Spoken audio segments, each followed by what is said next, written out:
What's going on, everyone?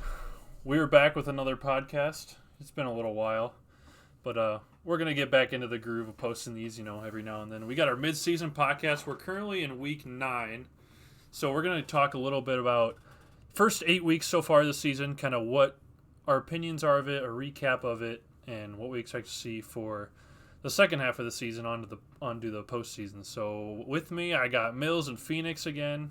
How are we doing today? How's it going, guys? Going pretty well right here. Yeah, so kind of a little recap of what we're going to go over. Go over the standings for each division, kind of give our prediction of who we think will win based off the first half, and then, who could be a sleeper in each division. We'll go on to talk about some player stats, leading that into, we'll also have the top 10 power rankings after week 8, leading that into the player stats. That's my fault. And then kind of talk about the MVP race, see how we think that's going to shake up, and then, anything in between that comes up as a conversation as well. So, first thing we're going to talk about, let me go ahead and clear this, is the AFC East. So, AFC East, we got the Patriots at 6-2, the Jets at 3-4, the Dolphins at 3-4, and the Bills at 2-5. So, as we made these, there are some games already played, but this is as of week 8. So I'll let Phoenix you go since this is Rick's division. I'll let you kind of talk about what you've seen so far from this division and what you expect towards the second half.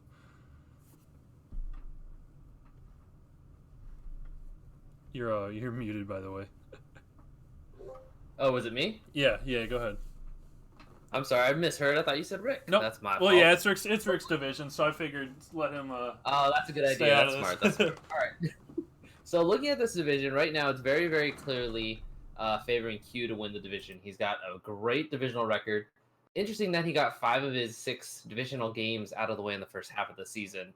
But coming out on top with a 4-1, with a possible at worst 4-2 means he'll tie everyone else if they were to win out against the division. Clearly not possible.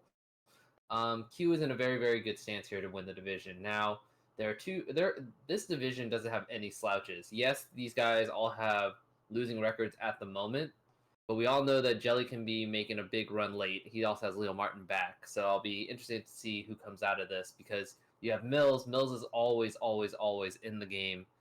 Great user defense, a nasty run offense, and if he can get anything rolling, it is incredibly hard to both stop that offense and be able to score against a team that has a really good defense, and Millzz has both of those categories.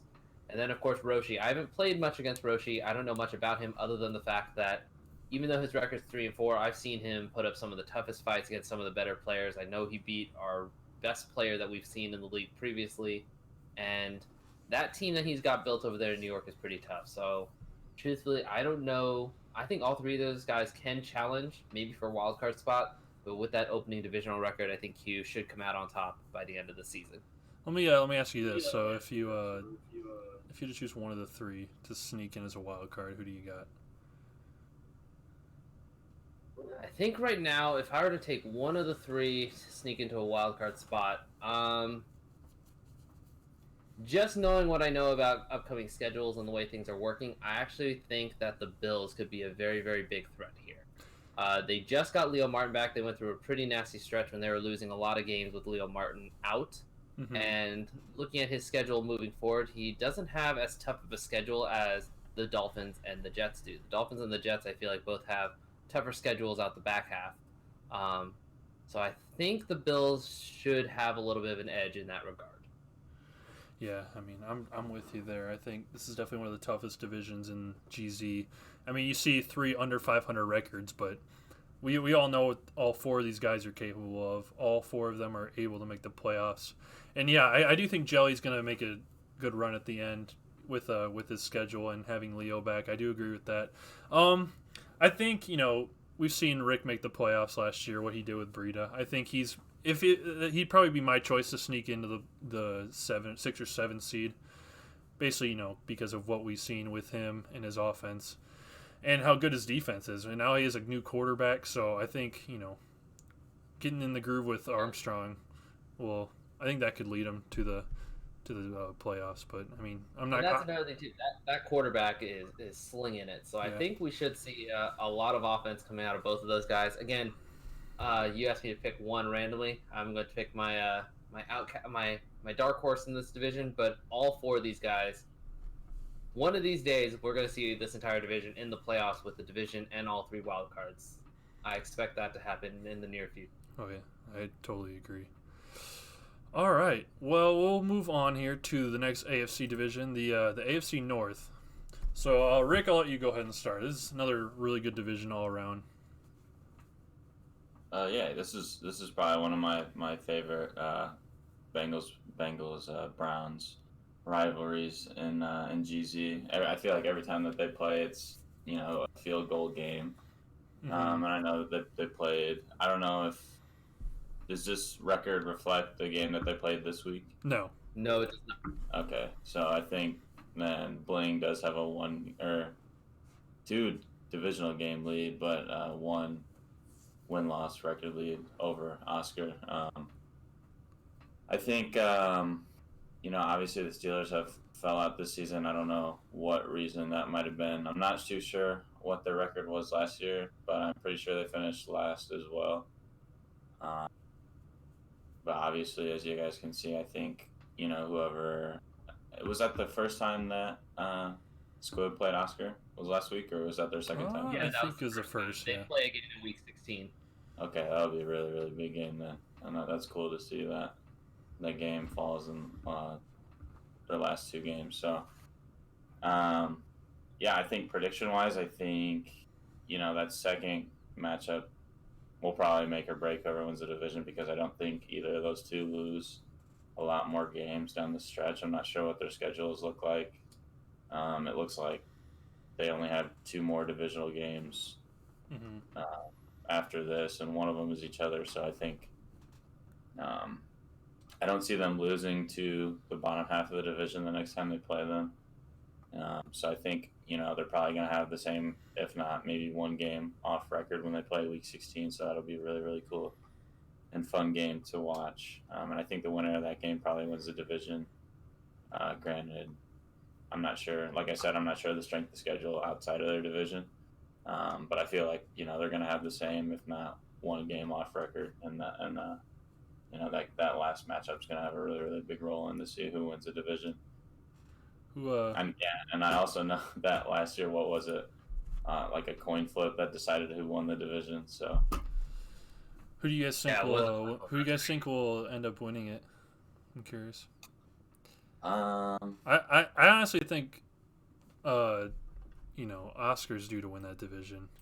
Yeah, like you said, it was a coin flip last year, and he's been so close so many times. I think this is finally his year. Even though he did lose to Squib recently, I don't think that'll matter as much. I think Squib could probably take a loss, up until their game versus Oscar. I don't know. I think Oscar could sneak in there and win it. Yeah, I agree with you. I think watching them play more and more against each other every season, I think Oscar's kind of figured out what Bling likes to do on offense.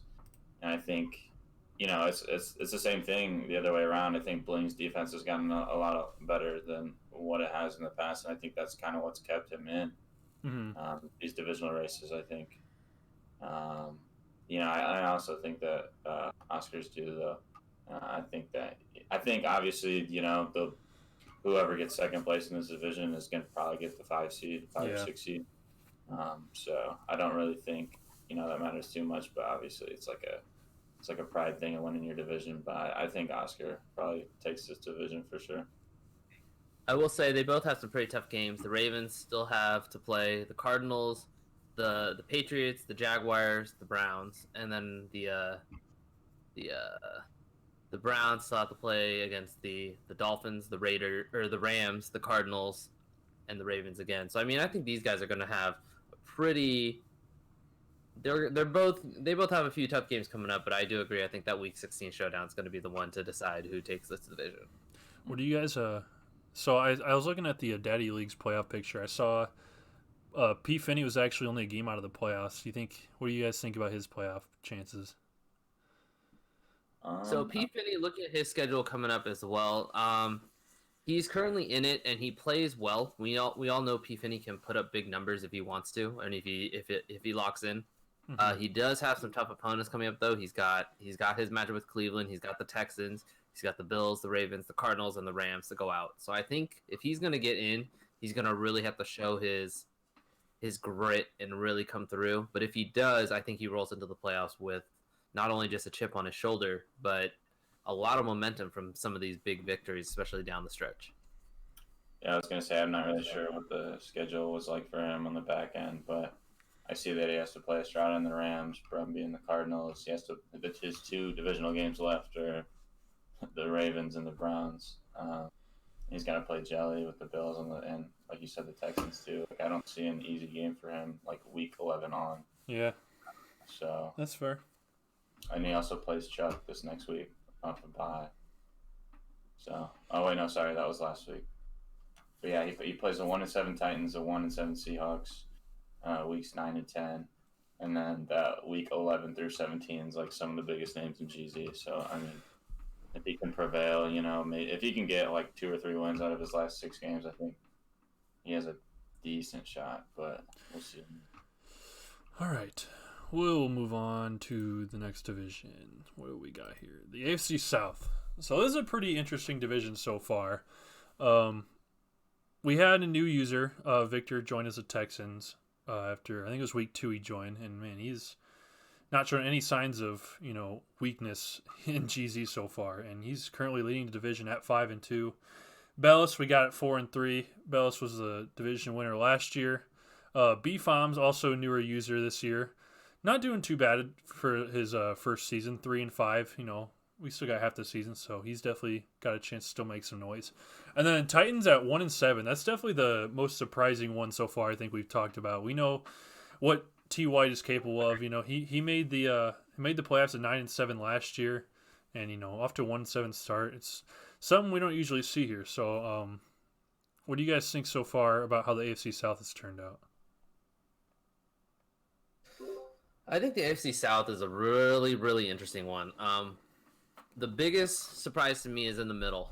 Bellis at 4-3 and B-Foms at 3-5. Coming in, we knew Victor would be. I was pretty well aware that Victor would be a pretty tough opponent.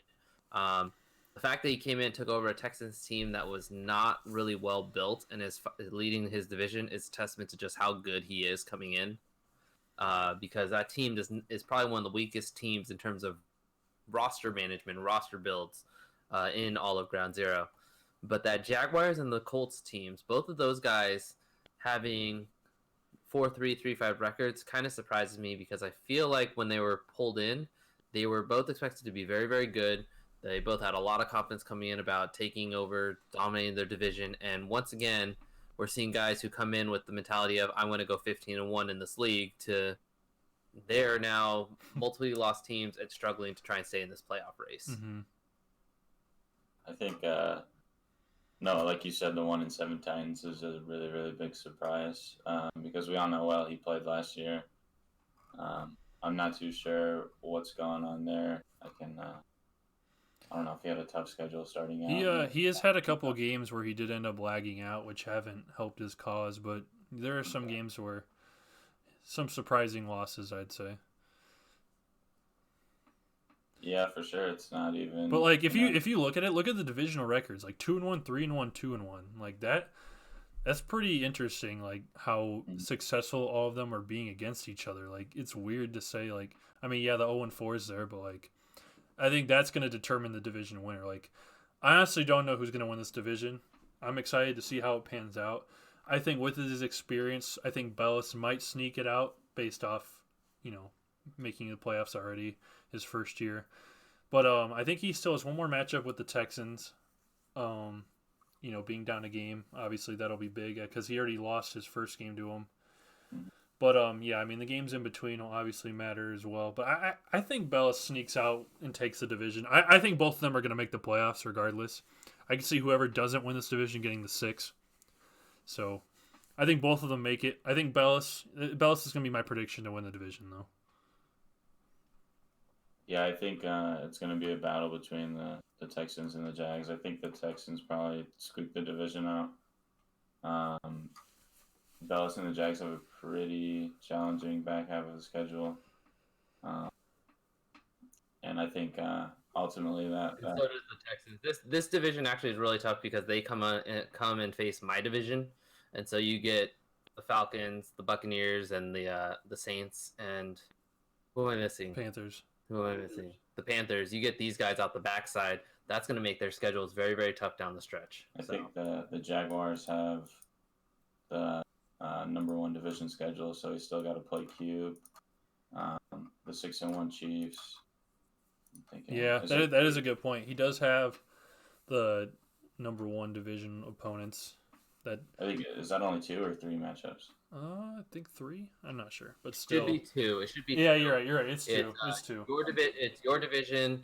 And another one other division on each side, and then 2 additional matchups.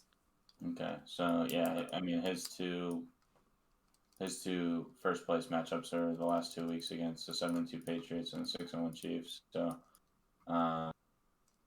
we'll see how that pans out. But I think ultimately that week, I mean that's coming up week 11. That'll play a big role in who wins the division. But yeah, like you said, I think both still make playoffs. But I'm probably gonna go with the Texans here to take the division. Phoenix, what do you think? I think it's going to be an incredibly tough one coming forward. I'm going to lean towards the Texans. I think between the two of them, the Texans have the easier schedule over the Jags. And so far, we have not seen any sign of slowing. That first victory of the Texans over the Jags kind of leans me his way for now. Yep. So I think we see the Texans get in as a division leader, and maybe Bellis comes in as the number 6. Alrighty, moving on to the last AFC division, the AFC West.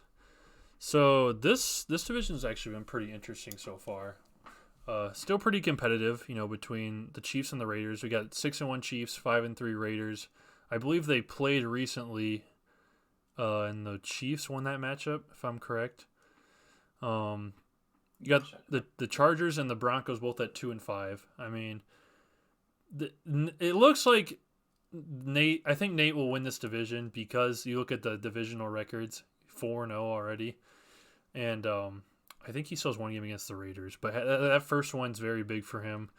I think he takes the second one as well. I think I don't want to say he runs away with this division, but I could see the Raiders sneaking in to the playoffs as well.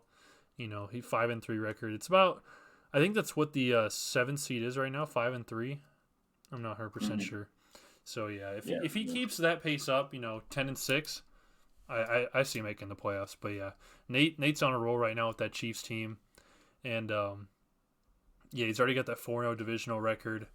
I could see him even getting a bye week with how he's been playing, but you never know. He's got some tough competition there with Q, Squibb, Oscar, and even the AFC South. So like, I don't know if I wouldn't say he's going to get the 1 seed, but it's always a possibility. I could see him probably around the 2 or 3 range, but I think he runs away with this division.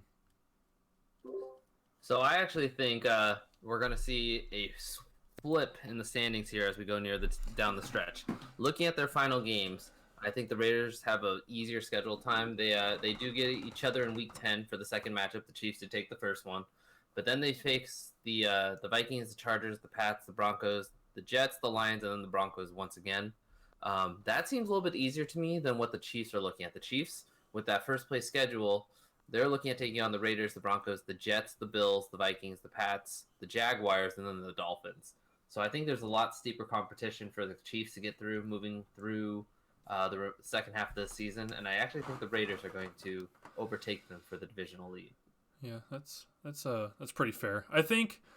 Yeah, I mean that's totally true. I mean the strength of schedule is definitely there, but that matchup. If Nate does take that matchup over Raiders the second time, giving him that 3-game lead, I don't know if the strength of schedule. I don't know if the strength of schedule is going to make that much of a difference, a 3-game difference. So that's the only reason that kind of swings me towards the Chiefs. But yeah, that's definitely a good point. Yeah, and if the Chiefs do win their second showdown, that also gives them the divisional lead, so then they can even with a tie, I think he's in great shape. Yeah. So. Yep, exactly. Rick, what do you think? Yeah, I definitely agree with everything that you guys have been saying. I think my thing is if if the Raiders do beat Kansas City on that second matchup, I think he has a really really good shot. Just like Jane said, with the strength of schedule, and um, I think obviously if KC wins that next matchup, they're gonna have a 5-0 divisional record, so it's gonna be really really hard to pass that. And like you said, even with the tie, he'll still take that easily too. So, but yeah, it's kind of a toss up for me. But I think if the Raiders do win that second matchup, they definitely have a really really good chance of winning. But we'll see. We will. All right, on to the NFC. This will be a little interesting division to talk about here. I don't know much if we'll have much confrontation over this division, the NFC North. So we got the Vikings at a solid lead with 5-2. Then you got Lions and Bears at 1-6, and the Packers at 0-7.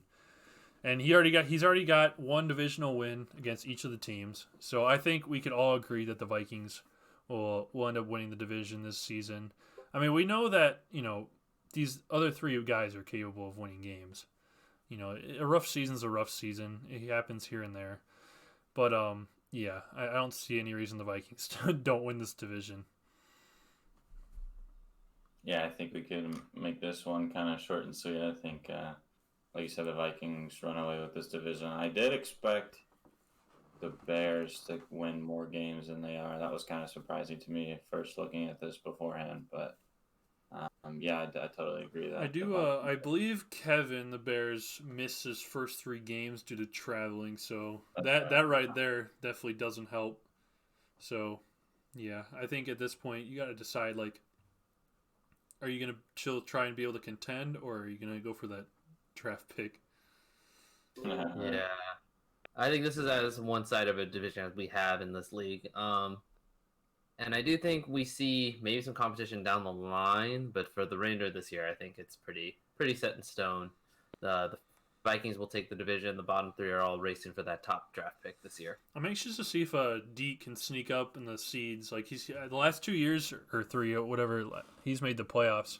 He's been in that 4 seed. So I'm anxious to see if he'll be able to sneak up there to like a possible 2 or 3. I was thinking about that too. Truthfully, he's going to have a really hard time sneaking up. He does get to face off, though, with Chuck in week number 17. So he gets a showdown with that. And then he also already played, I believe, or he plays this week, the Giants. I don't know if you guys got your game in yet for this this week. So he gets both of you guys. He beat me. He as of right now, he's already beaten one of the 3 remaining divisional leaders, and he faces the other 2. I think if he can take on top, that could be really interesting, because then all he has to do is get close, and his head-to-head record might actually propel him much higher up the standings than anyone would have expected. So yeah, he is a sneaky person, I think, to move up in the seedings.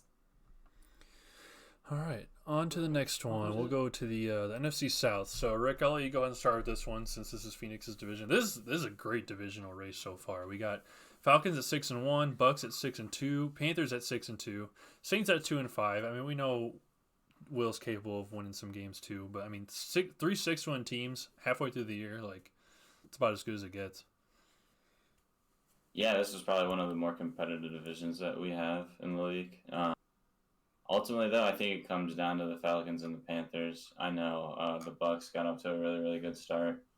I think, their strength of schedule wasn't the best on the front end, so we'll see. I mean, I think we'll see some, not a lot, but we'll see some drop off. I still think he wins like 9 to 10 games, but I'm not sure. He's played the Falcons one time. Has he gotten to play Carolina? I don't believe so. He has not. He plays Carolina in week 14 and 16. So both of those divisional wins are against the Saints? Yes. Okay. Yeah, so I think he's still got 3 games against the Falcons and the Panthers combined. I think, those are going to be really, really challenging for him because both Falcons and the Panthers have really, really great users. So like I said, I still think he is definitely a contender for a wild card. I don't see him winning the division. I see him winning like 9 to 10 games. come season end. But and yeah, like I said before, I think I have Carolina and Atlanta played yet this year. I don't think so either. Okay, so they have both of their. Nope, we haven't played either. Out of our back half, we have a lot of divisional matchups still ready to go here. Yeah. So you guys play week 12 and week 15. So I think I sound like a broken record saying this, but it seems like all these divisions coming down the back half, I'm saying, whoever wins that week 15, 16, 17 matchup is going to take the division. But I mean, it still rings true. But yeah, I think, obviously who takes the better of those two games is going to win the division. I know that the Falcons have really, really tough games, week 16 and 17. I'm not sure if that's because of the first place schedule. Plays the 6-1 Giants and the 8-0 49ers, week 17 and 16. Yeah, that back half of the schedule for the Falcons is looking pretty tough. He doesn't play anyone with less than 3 losses his last 6 weeks. Mm-hmm. So we'll see. But I think whoever gets the best of each other in those two matchups are going to win the division. But like we've said before, I think both of them make playoffs, obviously. But we'll just see who gets the higher seeding going on forward. But ultimately, I think Atlanta's going to win this division for me. Yeah, I agree. I think Atlanta wins the division. I think they both make the playoffs. I honestly think Tampa could sneak into the playoffs if they keep this up. I know their strength of schedule hasn't been there, but I mean, if he's winning, he's getting momentum, he's getting morale. That's about all you need to get yourself going. And yeah, I mean, if he can get those 10 wins, I think he can definitely sneak into a wild card spot for sure.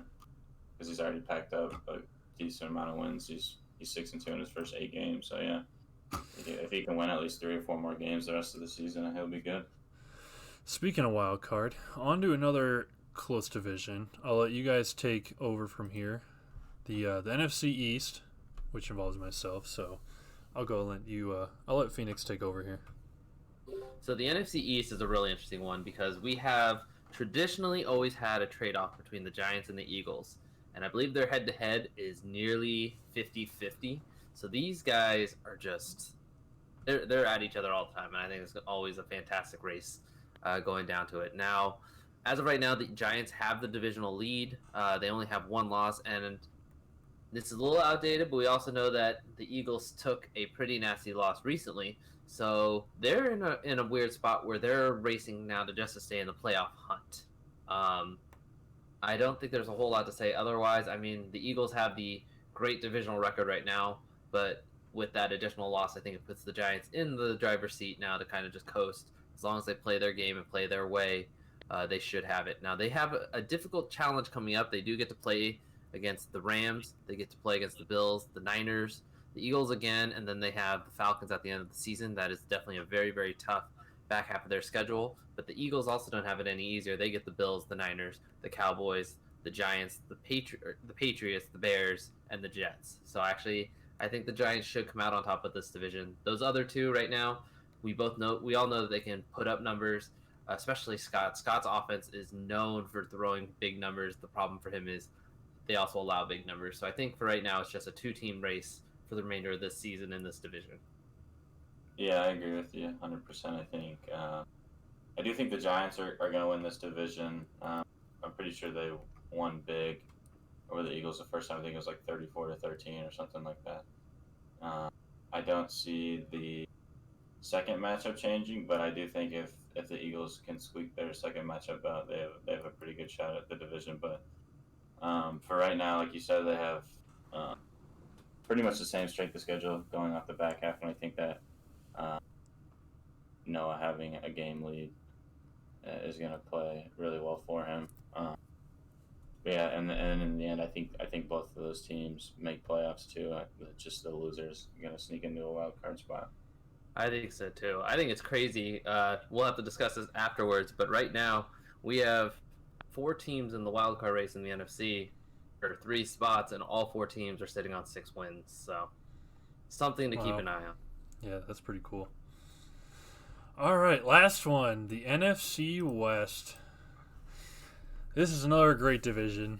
I mean, all these guys are always in dogfights. So, I mean, Chuck at an 8-0 start. I mean, obviously you can't, especially with 4 division wins already. Like, I don't see how he loses that division. I mean, he does play Estrada one more time. He already got both of his wins against Brumby. And, I mean, Jetty's kind of struggling this season. So I think Chuck, I mean, at worst is a 5-1 divisional record. And I say at worst loses 3 games. I think he's probably the favorite for the 1 seed in the NFC. And, at worst a 2 seed. So I think he wins that division. He's proven everyone wrong that voted against him at the beginning of the year. You love to see it. I mean, it's cool to see stuff like that, motivate these guys to play better and shut everyone up, And I think Estrada is also showing, what he can do with the Rams. I mean, 2 losses is not bad at all, even though him and Brumby are both fighting for that wild card too. And, I mean, yeah. We know Jetty's capable of winning some games. I think this season's kind of a lost cause, to be honest, which, is never fun. But I think next year we'll see him back up with a better record. But, yeah, I got Chuck winning this division. I think he goes 13-3. I think Estrada goes 12-4. I think Brumby goes 10-6. That might be enough to sneak him in. But with how many good NFC teams there are right now fighting for a wild card spot, 10-6 might not get you in the playoffs. You might need 11 wins or 10 in the tiebreaker with a 10-6. Yeah, it's insane, it's pretty cool to see. That's how competitive this league is, and how many guys can compete is just fun to see. So yeah, what do you guys think? I think Chuck is definitely the favorite to take this division. He's already proven it. He's playing with a chip on his shoulder. He took the votes where they may not have necessarily meant it this way, but he came in 3rd in voting in terms of who would take this division, and I think he took that to heart, people thinking he was going to end up in 3rd place. Now he's out 8-0. He does get some really key matchups coming forward. He faces all 3 of the divisional leaders, as well as Estrada one more time, and he also gets a game against Jump. So he's got 5 games coming up that are going to be incredibly tough. But again, only one of those teams has ever given him trouble in the past, and that's the New York Giants. As we know, they knocked him out last season in the playoffs. But he have matchups against the Eagles, the Giants, the Rams, the Falcons, and the Vikings coming up, so it'll be exciting to watch him down the stretch. Yeah, I think I agree with both of you guys. I think the 49ers are definitely going to take this division. I do think, though, that Week 13 matchup between him and the Rams might go differently than the first game did. Yeah. It just didn't really look like Estrada that we know. So I think definitely that flip-flops. I'm not sure if the Rams win that game, but it'll definitely be a more close matchup. And like you guys said, the other 2 tough games that he has on his plate are against you two. I think he wins one of those. I'm not sure who. I think both of those games are going to be really, really good games. But I don't see him finishing less than 14-2, to be honest. If he I was gonna say I think that's where I'm about with him. 14-2, 15-1, 16-0. Those are probably his. Y'all really had to one-up me. I think if he can beat Estrada again, I mean, he made it look easy. Yeah. We've never really seen anyone make it look easy against Estrada. So, but like I said, I think it'll definitely flip flop. I don't think that he's gonna get like that again. So, yeah, but I don't really see him losing more than 2 games, to be honest. But I do think, well, sitting on the bubble right now, Estrada and Brumby have the 8 and 9, and I do think there will be some fallout. I know that 5, 6, and 7 right now all have 6 wins. I think there probably will be some fallout, and I think, to be honest, I think the Cardinals and the Rams get in the playoffs. Sneak in I think Estrada can definitely get like the 6 or 5, and Bobby with the Arizona Cardinals can definitely get the 7 seed. See, so here's an interesting thing. If you're thinking that, we know that the Rams are at 5-2. We know that the Cardinals are at 4-3. We also know that the Eagles are at 6-3 right now. The Bucks are at 6-2. The Panthers are at 6-2. Who do you think then has to fall off that doesn't make it into the playoffs, despite how their records sit right now? Yeah, I think the one team that stands out to me when I say that out loud probably be the Buccaneers. I know, like I said before, they got off to a really, really hot start. But I know we all looked at that straight the schedule beforehand and knew that he was going to have to play some way more tough opponents on the back half of his schedule. So if I had to pick one of those teams, I really don't see the Panthers, with their race in their division. I think they're definitely solidified a place in the playoffs, and Jump finds a way to get in the playoffs every single year. So I don't think you can really take that away from him either. So if I had to pick one team out of those three, I'd definitely say the Buccaneers. But yeah. All right.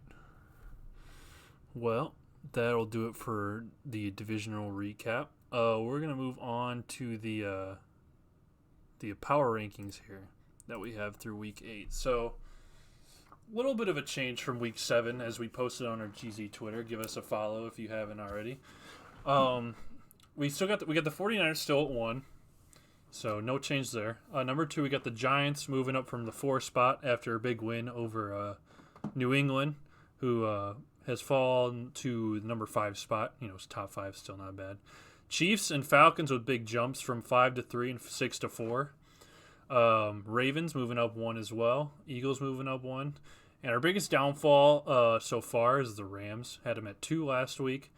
Took a couple losses recently. Nothing too big, but, in the power rankings, down to number 8.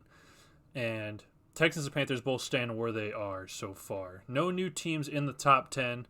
There were a couple that were considered, which, we could see next week. So, what do you guys think about this? Any surprises to you? I think the most interesting thing, looking at this at a glance, is how many of these teams right now are in the race for wild card spots. Yeah. The fact that we had no new teams, I think it shows you just the level of talent we have pushing the tops of the divisions at the moment. But I think the fact that we're missing some of the divisional leaders, despite having some of these wild card guys, is really interesting to me, because I count 3 wild card teams in the making right now, and that out of 10 spots is pretty substantial. Yeah, I think the biggest thing that stands out to me is how far the Rams have dropped through in the top 10. I'm not sure how heavily Daddy Luke's took into consideration the loss to Chuck. I know that he did lose to Jump.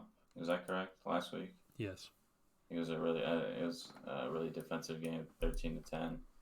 But yeah, I think that's the biggest surprise to me.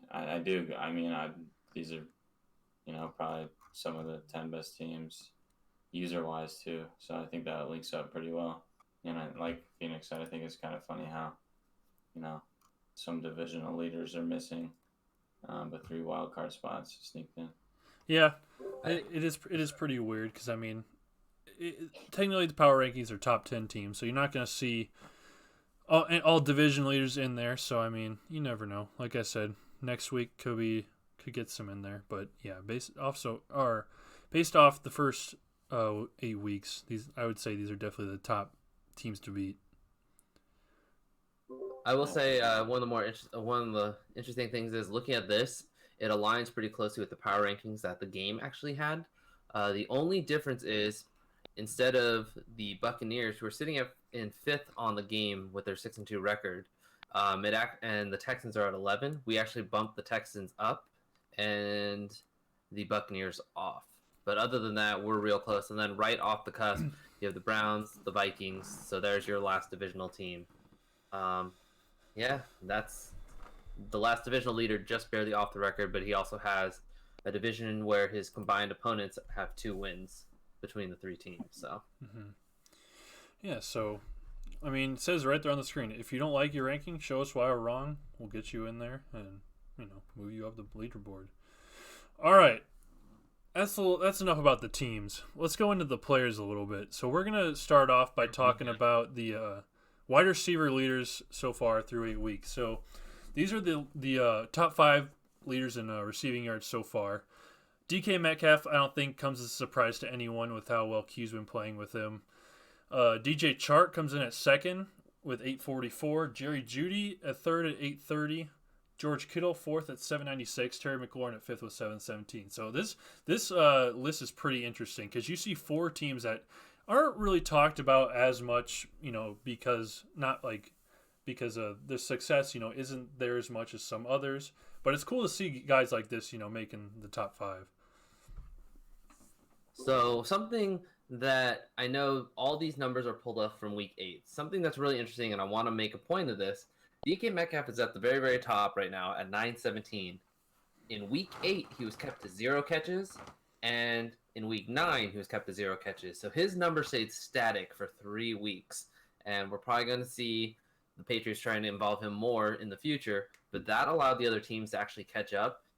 And while this is not showing it right now, there's actually a much closer race between the top receiver in the league, and I think that's really, really cool. That's also a credit to the two defenses that stopped the Patriots in terms of the Giants and Dolphins both keeping him catchless. So I think that's pretty impressive. Yeah, I was going to point out as well, it's kind of crazy to see that the leader of these 5 and in the league have the least amount of catches. So DK has 30 catches. Shark comes in with 37. Jerry Jeudy has 34. Greg Kittle has 44. And Stephon Diggs, this might be a little bit updated. Let me go see. Yeah, it's Terry McLaurin. McLaurin has 26 catches. Oh, okay. Yeah, it's crazy to see Metcalf have 917 yards on 30 catches, averaging 30.6 and 11 touchdown grabs. And that's with 2 games of being held catchless. So technically, that's through 7 games. Yeah. That's insane. Yeah, so I mean, we'll definitely update these as the weeks go on, but yeah, like I said, it's pretty cool to see, teams that aren't talked about as much have guys like this, and they're kind of showing what they're capable of. On to running backs. So no surprise here so far. Christian McCaffrey's been leading the league, I think, all season, and I don't see him slowing down. Even with, I think he's on a bye this week, so it'll actually be kind of closer, as we get there. But I think Christian McCaffrey is probably the top MVP candidate right now based off how he's been playing. But, I mean, definitely not counting out any of these guys below him with how they've been playing as well.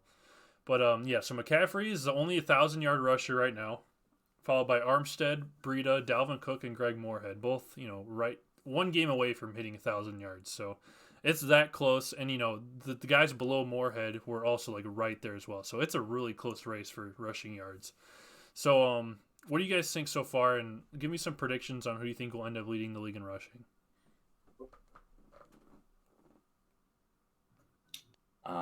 Phoenix, I don't know. You can go ahead. I think you're muted, though. I was going to let you go get started, but here. An interesting thing is McCaffrey was actually suspended for a game. So his numbers are also with a 0 for one of his games, which is even more impressive to me that he's been able to put up these numbers. That being said, I think McCaffrey comes across a really tough challenge on the back half of his schedule. So it's going to be interesting to see who finishes higher than him, if anyone can catch him. But I do think Matt Breida is likely to end the season as our top rusher once again. I believe he was our number 1 rusher last season as well. And just knowing the capabilities of that Dolphins offense and how they effectively use Breida both in the run and the pass, I would not be surprised to see Breida at the top of this list by the end of the season. It's really cool, though, to see Dalvin Cook. Now it kind of makes sense why Minnesota's doing so well. They have some really exceptional receiving targets, but it's all built around letting Dalvin Cook run that football. So it's really, really, really cool to see the names on this list right now and how their offenses are based around the run game to open up everything else.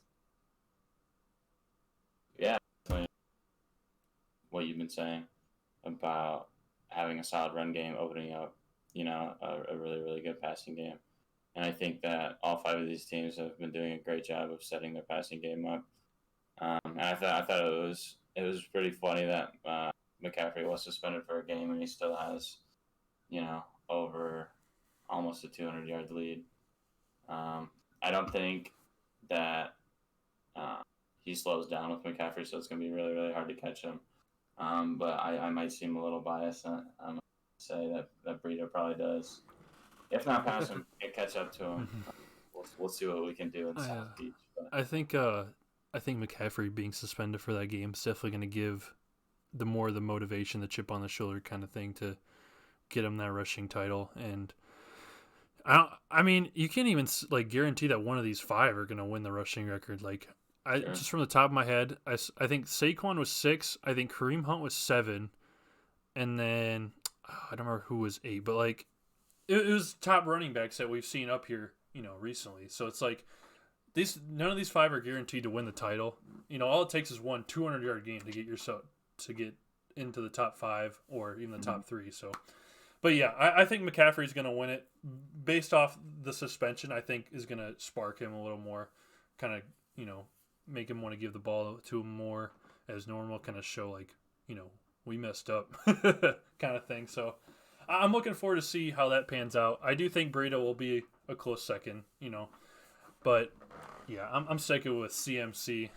I'm not even going to be biased and say that Saquon's going to be there. Saquon had his year, but I think he could sneak into the top 5. You never know.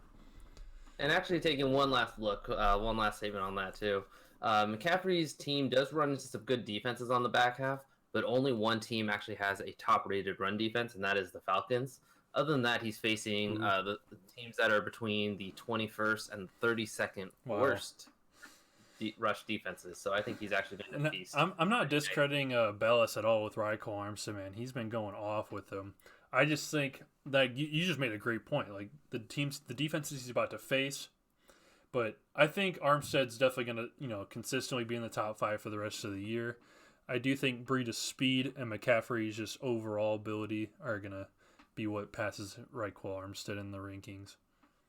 I think so too. Now that I looked at that, as much as I think Breida has the explosive ability to put up some big numbers and finish the season, I think the consistency and the schedule that he faces will let McCaffrey stay up on top.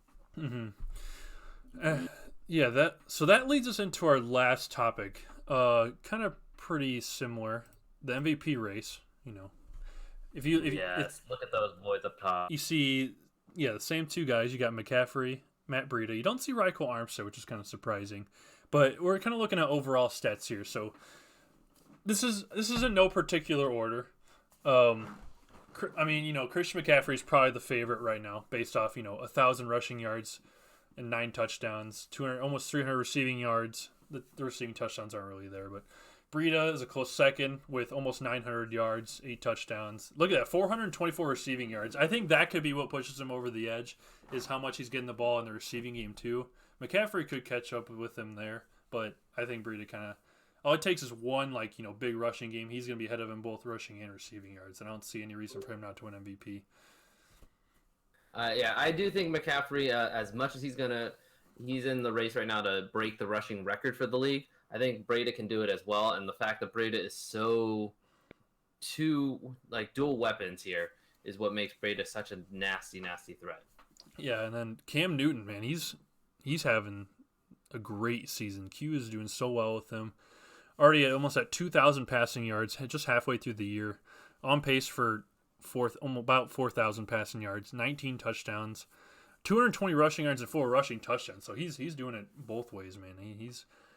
He's making a statement with Cam this year, and I could definitely see if he gets the passing numbers even higher, then that's definitely another good candidate right there. And something I want to add here on Cam too is Cam Newton right now is actually 3rd in the league in terms of quarterback efficiency and rating, and that is no small feat because the only 2 teams above him or the 2 players above him right now are Noah Floyd of Atlanta and Daniel Jones of New York. All 3 of these guys are going off. And then behind them, you got Joe Burrow and Patty Mahomes. So these are guys who are consistently putting the ball in play, getting yardage, completing the ball, and keeping and protecting it. And that's the biggest thing. And I think the fact that Cam has as many yards, both passing and even rushing, and all those touchdowns as a dual threat quarterback, I think Cam might be able to actually overtake both of those running backs at the top and present a case for a comeback MVP award here. Yeah, that's a great point. Last 2 more running backs. Running backs have been the pattern if you guys haven't noticed by now. Saquon Barkley Already at 12 rushing touchdowns on the year, about 800 rushing yards, so a little behind. 215 receiving yards. He hasn't been involved in the passing game as much as he's been expected to compared to like the last couple of seasons. And then D'Angelo Gee off to a great start this year with 772 rushing yards, 8 touchdowns, 5 receiving touchdowns. So, man, he's being used a lot in that passing game as well. So, a little under 300 receiving yards. But, Rick, what do you think so far about these 5? Give us your thoughts.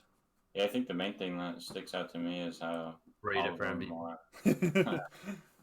That aside, I think it's kind of cool to see how two-dimensional each one of these players are.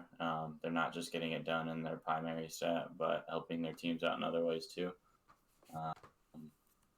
Yeah, it's kind of cool, to see D'Angelo Gee already having 5 receiving touchdowns. That's probably like more than 3/4 of the wide receivers that we have in the league. So that's really cool to see how two-dimensional he is for the LA offense. If I had to pick, it'd definitely be one of the top 3. Just how much those offenses use those players. Mm-hmm. So it's going to be really fun to see the stats that all 3 of those guys can put up and different ways to help their teams win down the stretch. I think it'll be really cool to also see how Madden tries to relate these players, because you're literally looking at one player who is a dual threat in Breda and is being used efficiently on both sides as both a rusher and a receiver. You have a guy like McCaffrey who is primarily rushing and is likely going to break rushing records this season. And then you have a quarterback who is a dual threat, who's being protective with the football and scoring both in the air and on the ground. I think it's going to be really interesting to see how the game rates these guys against each other to ultimately give us our MVP this year. All right. Well, that is all the content we've got for you guys today. We will be back we might be back before the playoffs start to kind of look over the playoff picture, give some more in-depth predictions as we get closer to the end of the season.